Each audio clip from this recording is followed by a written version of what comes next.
Ilang ulit na nag-issue ng radio challenge ang Philippine Navy sa barkong pandigma ng China na namataang umaaligid sa West Philippine Sea habang sila'y nagsasagawa ng maritime patrol.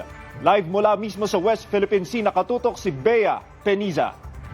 Bea, nakabuntot pa rin ba itong barko ng China dito sa WPS? Bob, sa ngayon hindi natin nakikita yung presensya ng mga barko ng China dito sa West Philippine Sea habang nagpapatuloy itong maritime cooperative activity. Ngunit tiniyak ng Philippine Navy na babantayan nila ang mga presensyang ito, no? At hinamon nga ng Philippine Navy ship BRP Diego Silang sa pamamagitan ng radio challenge ang mga namataang presensya ng Chinese Communist Party na PLA Navy Warship 555 at Chinese Guard Vessel 5304 sa nagpapatuloy ng Maritime Cooperative o MCA dito yan sa West Philippine Sea. Sa panayam ng media kay Captain John Percy Alcos, commanding officer ng BRP Diego Silang, namataan niya ang presensya ng mga barko pasado alas 12 ng tanghali ngayong araw. Una itong namataan sa layong 8.8 nautical miles hanggang maging 5 to 6 nautical miles na lamang ang layo nito mula sa BRP Diego Silang.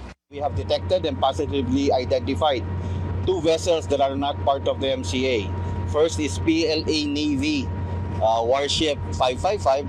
The second one is the Chinese Coast Guard 5304. Philippine Navy. Nanindigan si Alcos sa ginawa nilang paghamon sa Chinese presence na bahagian niya ito ng kanilang mandato. This is part of our mandate to ensure and assert our maritime rights and jurisdictions. These are the missions of the Philippine Navy and the Philippine Coast Guard to ensure that we have sovereignty. That is the mission of the Philippine Navy and the Philippine Coast Guard. Patuloy namang nakaantabay pa rin ang Philippine Navy at maging ang Philippine Coast Guard kung patuloy pa rin bubuntot ang mga namataang Chinese vessel hanggang sa matapos ang MCA sa West Philippine Sea.